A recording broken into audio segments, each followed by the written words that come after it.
नमो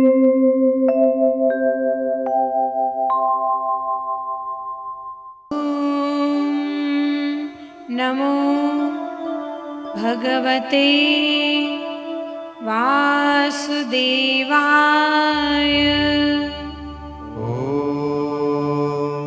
नमो भगवते वासुदेवाय।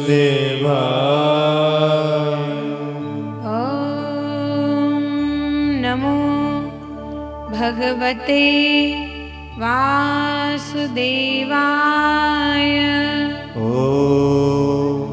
नमो भगवते वासुदेवाय।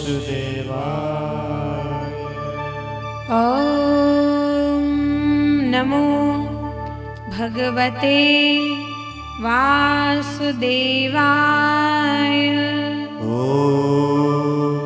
नमो भगवते वासुदेवाय। बोलिए वृंदावन बिहारी लाल की जय। बोलिए श्रीमद् भागवत महापुराण की जय। श्री व्यास जी महाराज की जय। श्री सुखदेव जी महाराज की जय। आइए हम सभी माँ भवानी आदि शक्ति जगदम्बा के चरणों में बारंबार प्रणाम करते हैं।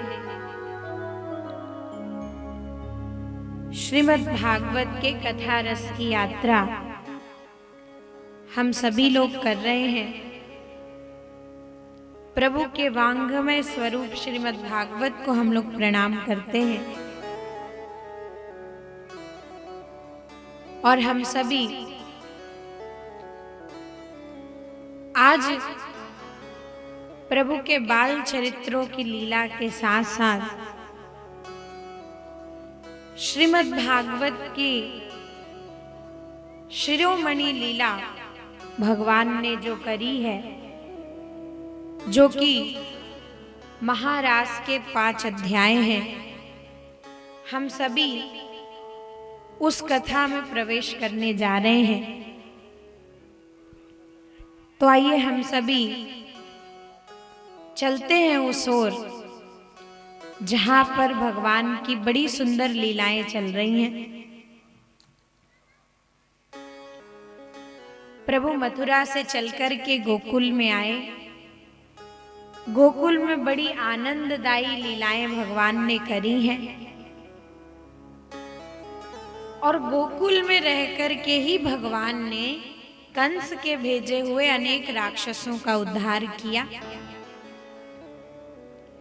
और फिर सब लोगों ने ये विचार किया, जितने भी गोकुलवासी हैं उन्होंने ये विचार किया कि इस गांव में हमारे कृष्ण पर बड़े संकट आया करते हैं। पता नहीं कंस को क्या लगी पड़ी है कि वो हर बार हमारे ही गांव में राक्षसों को भेज करके उपद्रव करते हैं। तो हमको इस स्थान से कहीं दूर किसी सुरक्षित स्थान को खोजना चाहिए, वहां जाना चाहिए। और फिर सब लोगों ने यमुना जी के तट को देखा, जहां पर वृंदा मतलब तुलसी के वन लगे हुए हैं। बड़ा सुंदर स्थान है, सुरक्षित भी है। गोवर्धन भगवान भी वहां पर हैं। तो उस स्थान में सब लोगों ने रहने का निश्चय किया और फिर भगवान का आगमन गोकुल को छोड़ करके श्री वृंदावन में हुआ है। बड़ा सुंदर परम पवित्र स्थान है। मथुरा के बाद गोकुल और फिर से भगवान गोकुल छोड़ करके वृंदावन में आए। वहां पर श्री कृष्ण ने निवास किया है और अब प्रभु की वृंदावन की लीलाएं प्रारंभ होती हैं भागवत में। इन्हीं लीलाओं का दर्शन करते करते हम देखते हैं कि भगवान ने ब्रह्मा जी के मोह का भी अंत किया है।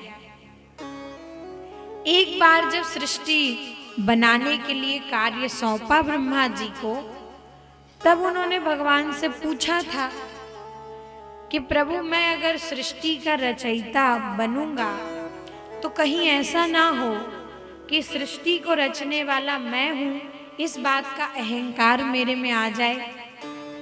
तब भगवान ने एक उपदेश ब्रह्मा जी को किया था, जो हम सभी लोगों ने सुना था द्वितीय स्कंद में चतुश्लोकी भागवत के रूप में।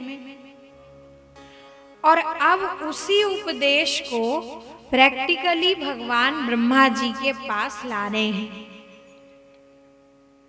हुआ ये कि अब प्रभु की आयु थोड़ी सी बढ़ गई है, 5 वर्ष के हमारे भगवान हो गए हैं।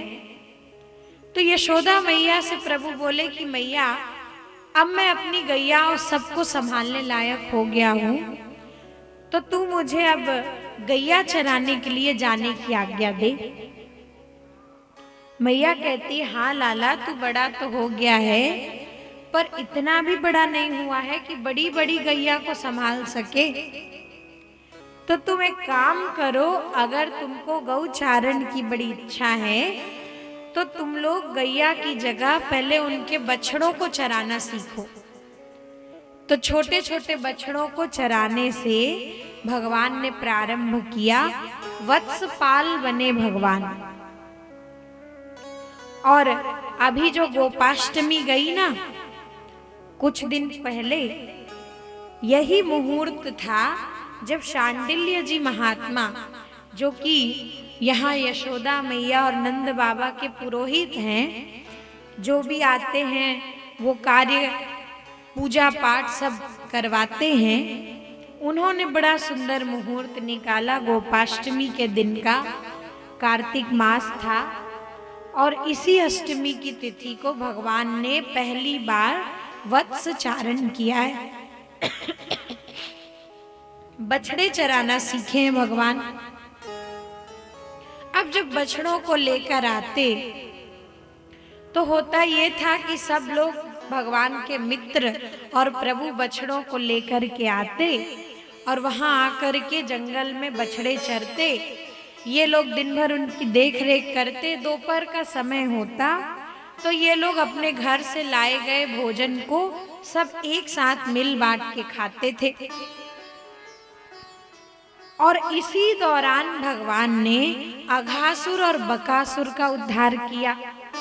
बकासुर जो बगुले के रूप में आया था, अघासुर जो बहुत बड़े अजगर के रूप में आया था। और बलराम जी ने इसी समय पर धेनुकासुर का उद्धार किया।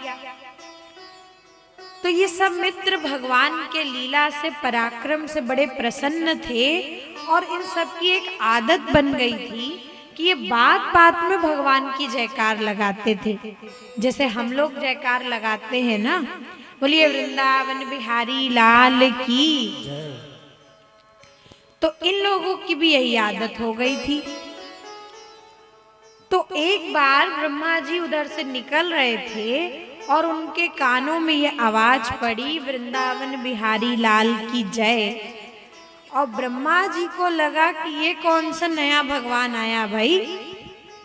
आजकल धरती में नए नए भगवान लॉन्च होते रहते हैं क्या? अभी तक तो ये वृंदावन बिहारी का नाम नहीं सुना था, पहली बार सुन रहे हैं। किसकी जयकार हो रही है? कौन है ये? अब ब्रह्मा जी बेचारे भूल गए कि ये तो वही हैं जिनके धरती पर आने के लिए हम लोग खुद प्रार्थना करने गए थे। याद नहीं रहा ब्रह्मा जी को और उन्होंने देखा कि मैं भी चल के देखूं कि कौन सा भगवान है, किसकी जय जयकार हो रही है भाई। और ब्रह्मा जी जिस समय आए उस समय भगवान के भोजन का समय हो रहा था। सब मित्र मंडली सब लोग बैठे हुए थे और सब लोग अपने अपने घर से लाए गए भोजन को और वृक्षों के पत्तों में सबको दे रहे थे। उस दिन भगवान अपने साथ लेकर के आए थे यशोदा मैया का बनाया हुआ मक्खन। तो छोटी सी मटुकिया में लाला ने रख रखा था वो मक्खन। तो प्रभु बोले कि आज मेरी मैया ने भेजा है माखन, ताजा ताजा बनाया है, तो चलो ये मैं सबको बांट देता हूँ। तो सब लोग भोजन करने बैठे। प्रभु ने एक हाथ में मटकी रखी, दूसरे हाथ से भगवान जितना आता था एक बार में वो उठा उठा करके सबके पत्तल में डालते चले जा रहे थे। एक को दिया, दूसरे को दिया, सबको बांटने लगे। और अब बात ये हो गई कि एक मित्र की थाली में मक्खन पहुंचा नहीं, वो छूट गया और मटकी में मक्खन वो समाप्त हो गया। तो उस मित्र ने कहा कि लाला तूने सबको माखन दिया, मुझे क्यों नहीं मिला?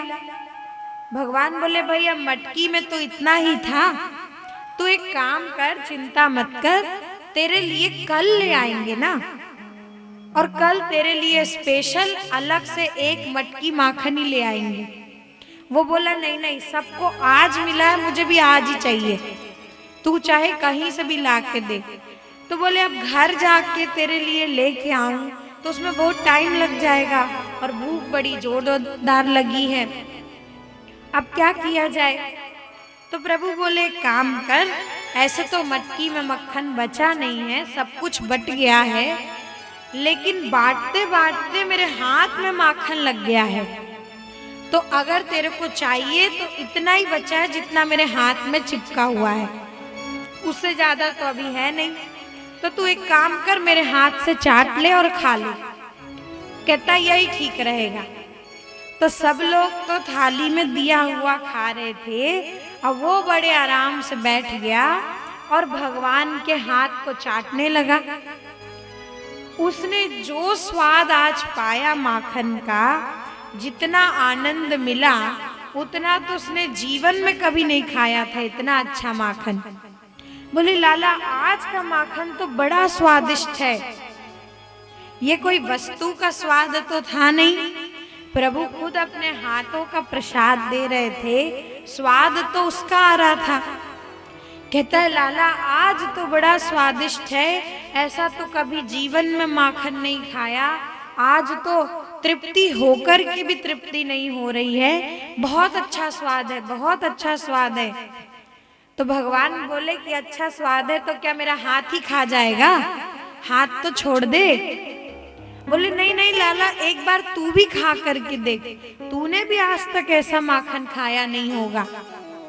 तो भगवान बोले कि मैं तो रोज ही खाता हूँ, यही माखन मेरी मैया रोज बनाती है, पर तू कह रहा है तो जरा देखते हैं कि आखिर इसमें आज वाले में बात क्या है। तो जो हाथ को वो ग्वाल चाट रहा था, भगवान उसी को अपने से चाटने लगे। कहने लगे मुझे तो रोज जैसा ही स्वाद आ रहा है, तुझे पता नहीं कौन सा स्वाद आ गया। और ये दृश्य देख रहे थे ब्रह्मा जी। तो ब्रह्मा जी ने कहा अच्छा तो ये भगवान है, एक किसी दूसरे ग्वाल बालक का जूठा खाने वाला, लोग इसकी जय जयकार करते हैं, ये भगवान है। ब्रह्मा जी को लगा कि ये तो एक बुद्धिमान बालक भी नहीं लगता, इसको इतना भी नहीं पता कि दूसरे का जूठा नहीं खाना चाहिए। अब ब्रह्मा जी का एक नाम विधि है ना, विधि का अर्थ होता है नियम, और ब्रह्मा जी नियम को बहुत मानते हैं। और ये कृष्ण लीला तो ऐसी है जहां जाके नियम ही सबसे पहले टूटते हैं। तो ब्रह्मा जी कहते हैं कि जो मेरे नियम से नहीं चल रहा है मतलब वो भगवान नहीं हो सकता। तो कहने लगे कि ये जूठा खाने वाला कभी भगवान होता है क्या? लेकिन अगर फिर भी इसकी जय जयकार लोग करते हैं तो एक बार परीक्षा लेके देखते हैं कि ये सही में भगवान है कि नहीं। अगर हमारी परीक्षा में सफल हो गया तो हाँ भगवान है, नहीं हुआ तो ये तो कोई साधारण सा बालक ही है।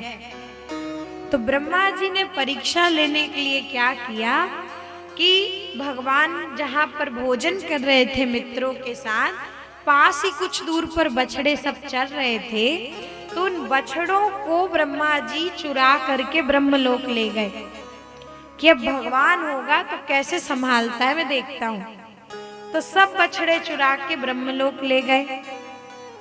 फिर जब सबका भोजन वोजन हुआ, सब लोग बोले कि भोजन तो हो गया पर बछड़े कहाँ हैं, अब घर जाएंगे तो खाली हाथ तो लौट नहीं सकते। अब बछड़ों को ढूंढना शुरू हो गया, सब जगह ढूंढे पर बछड़े कहीं नजर ही ना आए। भगवान बोले देखो भाई सावधान रहना, कोई चोर आ गया है वृंदावन में, और एक दूसरे का हाथ पकड़ लो, छोड़ना मत, और हम सब मिल के बछड़े ढूंढेंगे। तुम लोग एक तरफ जाओ, मैं एक तरफ जाता हूँ, मैं अकेला सब संभाल लूंगा।